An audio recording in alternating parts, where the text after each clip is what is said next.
Welcome to Staffing Stories, hosted by Andy Moss. Andy has been in the staffing industry for over 25 years, first as a recruiter, then eventually an account manager and business owner.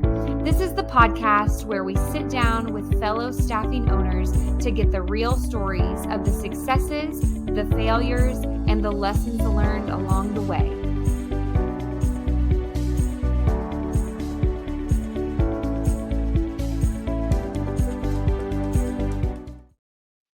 Welcome back to Staffing Stories. I'm your host, Andy Moss, and I really did not know how much I missed doing these, being out for the last couple of months, but I am loving back in this interview stage. And I've got a special guest with us, Miss Anna Frazzetto, and she is an author, chief revenue officer, a lot of initials after your name with Airswift. So I am ecstatic to be able to talk to you.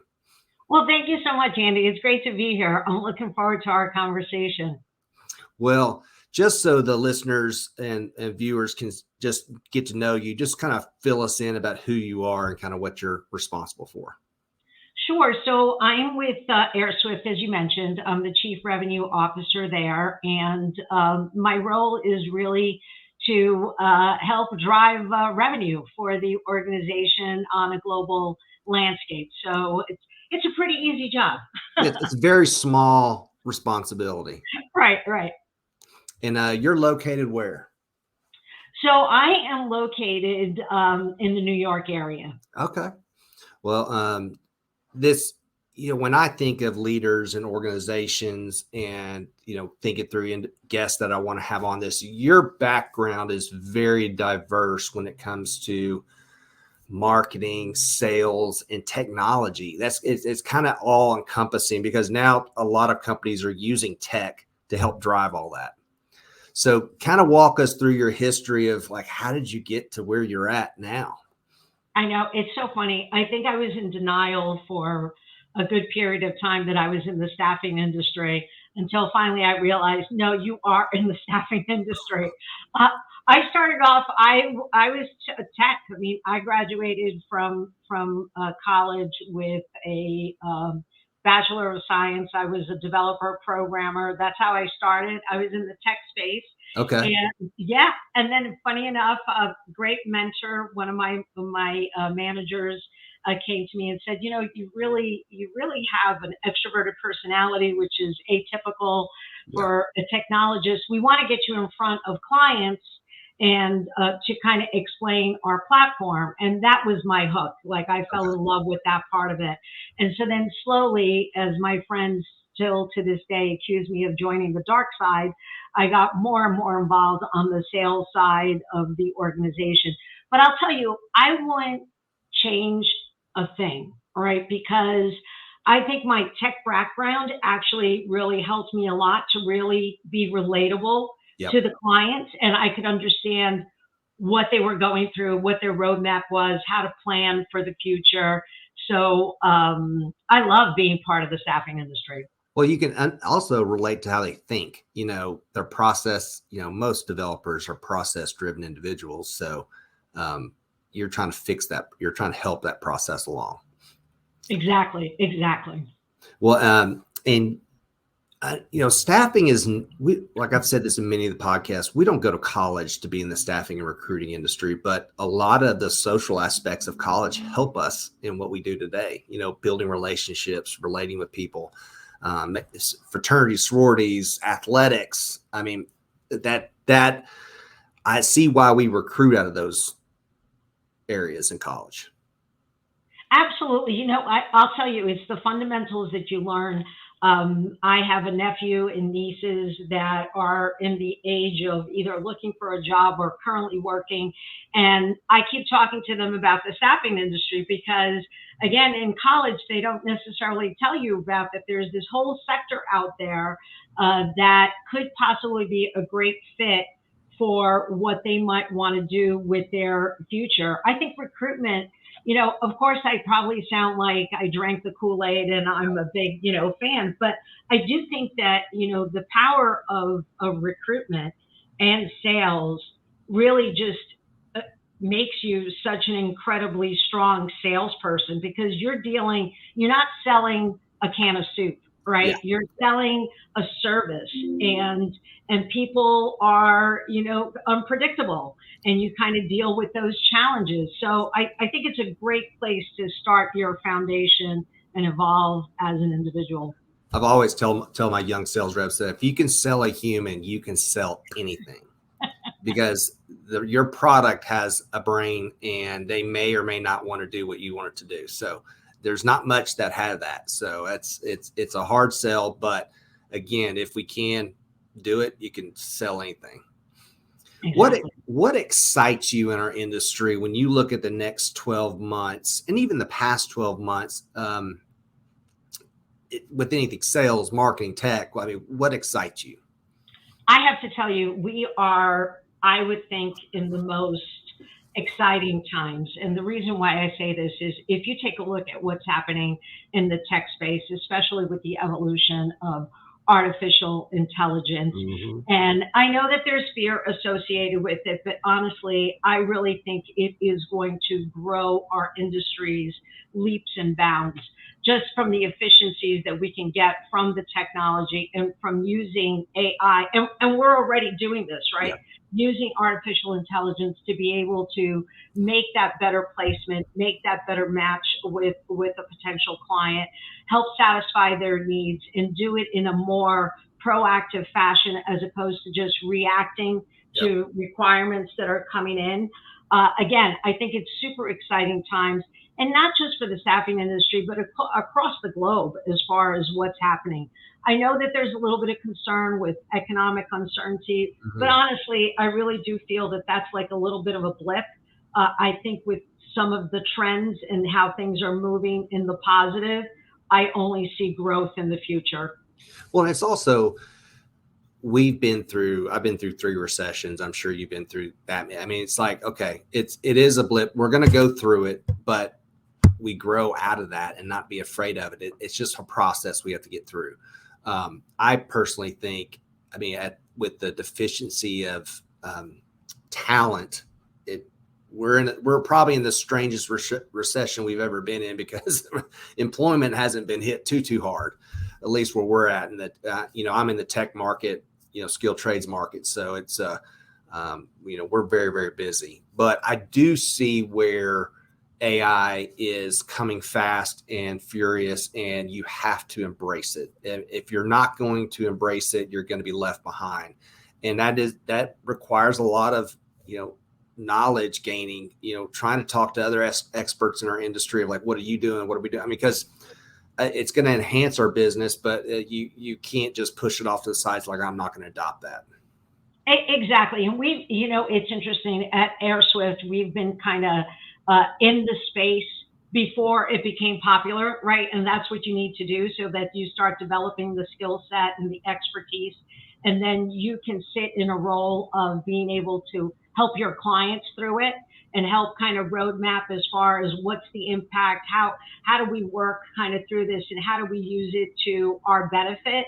And that's the exciting part, I think, is that we're at a point where we could be in a driver's seat with our clients in being able to provide that guidance and that help and that, trusted advisor role, which is the role that you want to be in with your clients.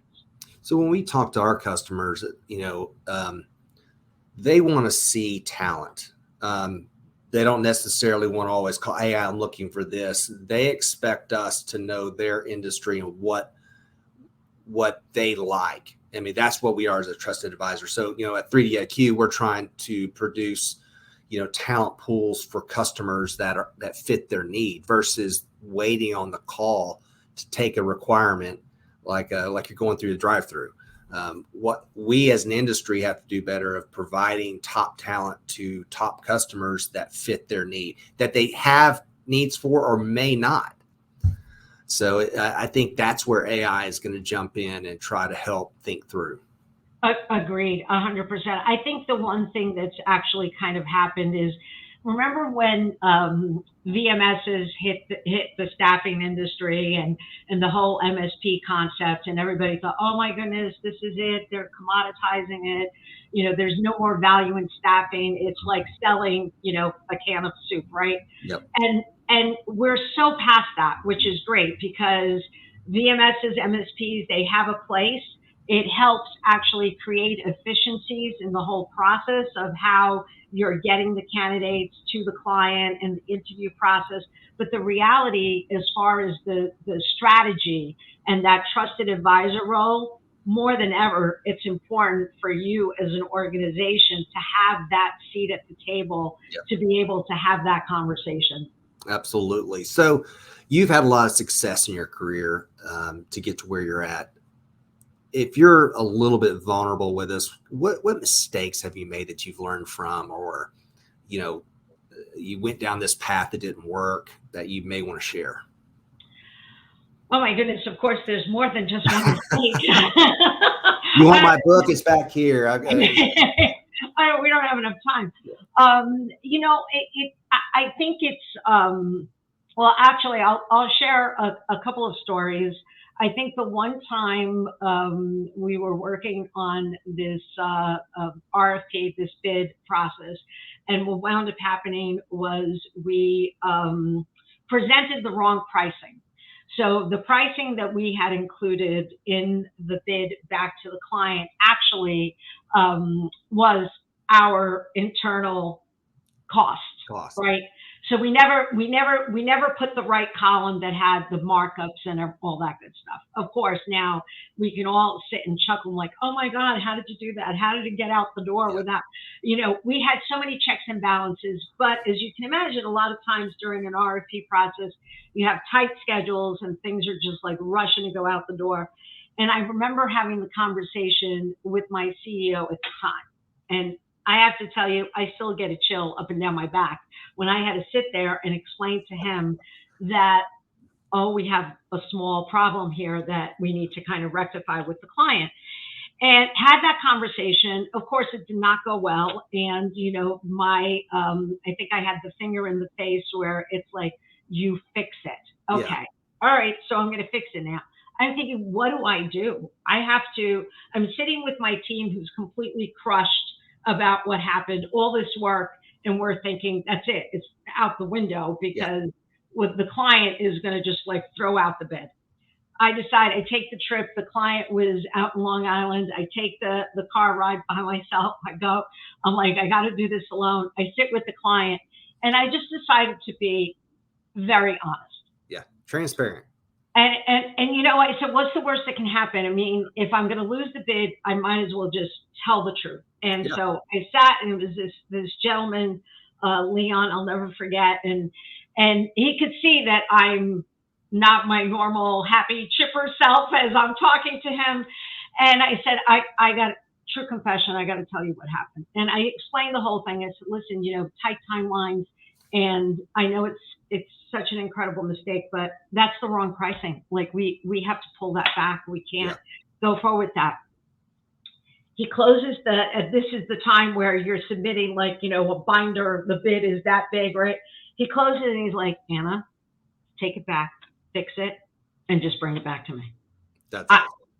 And when you want to over explain, because you're thinking like that went too easy. Like how did that, So I drive back and I explain it, and the CEO at the time was shocked that I actually was able to get around it. But the valuable lesson learned, and I sat down with my team at the time, is being honest and being transparent and being vulnerable. Yeah. He felt my pain. He knew that this was like, it did not go over well with my CEO.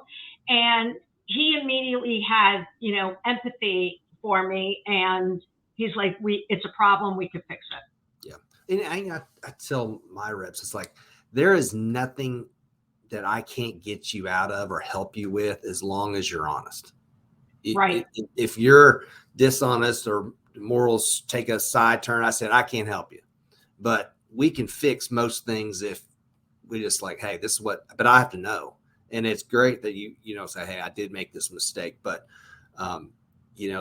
young talent in our industry these days always want to have success, but man, you're going to get hit right in the chops in our business, and you better be able to take a punch.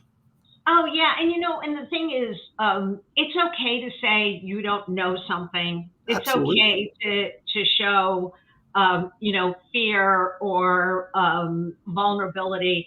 I think that's the one you said, transparent, and I think that sums it up. Be transparent with your clients. So you're very, very involved with women in tech, women in our industry, which I admire so much. What I think in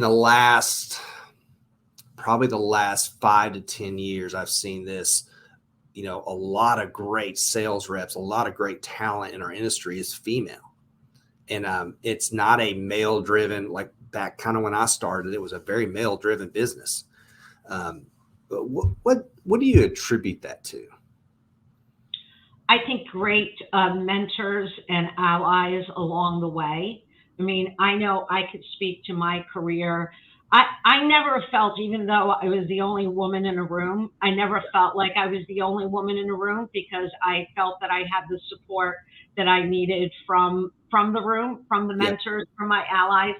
I also was kind of taught, from my dad early on I'm the oldest of an immigrant. Like, my parents migrated to this country, and I'm the oldest. I'm first generation here. And so I didn't have anybody to go to, right? Yeah. To ask. Like, I didn't have a brother or sister or an older cousin or anything like that. So I kind of learned early on that it's okay to go to your manager and ask, like, you want to improve something, help me out, or how do I Yeah. get to the next level, or how do I get promoted, and to seek people out to kind of help you along the way.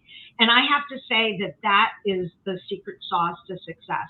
I think that's why we're seeing the shift in the mixture of male, female, and also the full umbrella of diversity differences. The one thing that I worry about when I interview young talent coming out of college is their confidence. And I don't know what has destroyed that the last several years, but I am talking to a lot of guys and girls that are just not confident. They're not that they want to be told what to do. I mean, be willing to make a mistake. Get it out there. I mean, I are you know. seeing that as well, or is that something that I'm just kind of feeling? No, I'm seeing that, and I'm also seeing the polar opposite, where and it's a smaller percentage, where they start working and they feel entitled that they should have, like, more money, Yeah. greater title, whatever. So I think there's a couple of interesting points. The big difference from when you and I were kind of, early on in our careers is the impact of social media. Yeah. I feel the impact of social media. What's happened is there's a constant comparison of what the ideal world is, Yeah. right? So you need to look a certain way, you need to dress a certain way, you need to do certain activities, you need to, it's like this false sense of what you should be as a person. And what I'm starting to see is that I agree with you that it's eating away at their confidence. If you think about it, when I know I could speak to when I was young, I mean, I was, your typical awkward teenager, not to mention being first generation of Italian parents. I didn't dress like anybody else. Yeah. I ate food that smelled funny, like I was the kid that was bringing provolone cheese to school. I mean, not a good picture, right? But yet, it didn't bother me. It didn't faze me to Yeah. be different, because I wasn't being compared to anybody else. Like, I had a circle of friends. We were all kids of immigrant parents. We're all And awkward. right, and we're Yeah. all awkward, and we kind of like drew together from that perspective. So, but now, if you think about it, you go on Instagram or you're on Snapchat or whatever, you're constantly being compared to something, and that eats away at your confidence. Yeah. I think that has such a negative impact. It either does that, or it creates a monster where somebody thinks that, well, according to this, I'm bigger and better than everybody else. I've had conversation with people in my own family where they feel that because they haven't gotten a raise in 6 months that they need to start, going elsewhere. And I'm like, whoa, slow your roll here. Yeah, I'm like, sometimes I'd rather rein someone in than have to like poke them. Okay, you got, let's think for yourself. Be willing to make a mistake. It's okay, go 110%. But I'm just starting to see these things that concern me. I've got a 20-year-old, twin 18-year-olds, all in college, and I got a 5-year-old. So it's just like boys and then the little girl. So I want to instill in her confidence, and she's way confident, but it's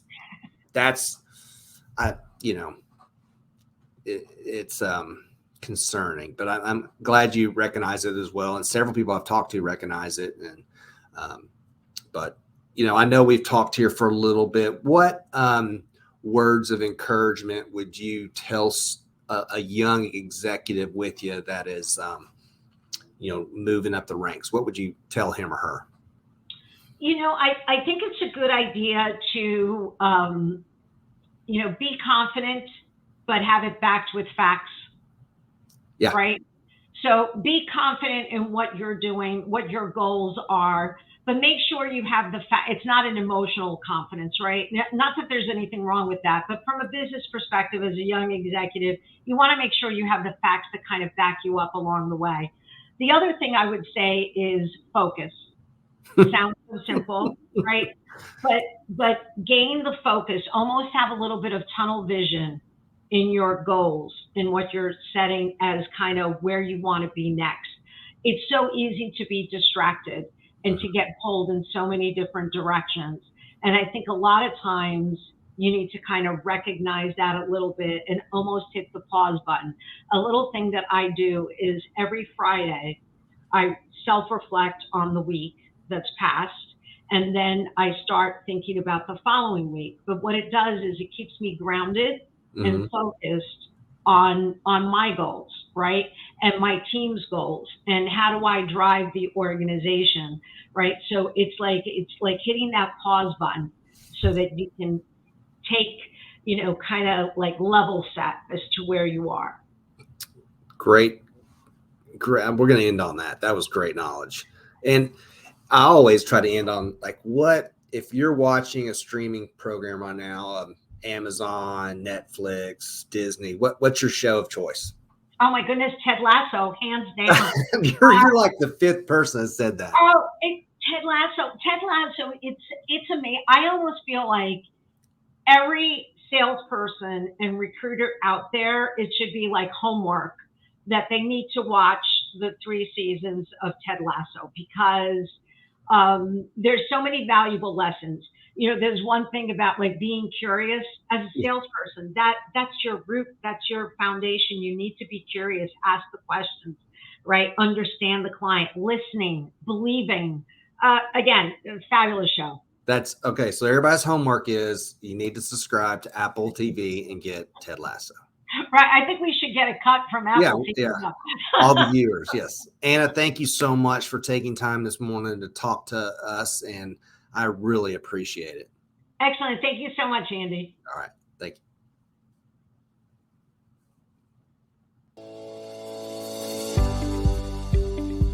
Thanks for tuning into the episode. Staffing Stories is brought to you by 3D-IQ. We are the future of staffing sales. Our solutions are designed to supercharge your sales and 3x placements, all without ever leaving Bullhorn. Direct market, deliver talent, and drive sales with our all-in-one tool designed for the modern recruiter. Visit 3diq.com/stories to learn more. Find Staffing Stories on LinkedIn, YouTube, or wherever you listen to podcasts.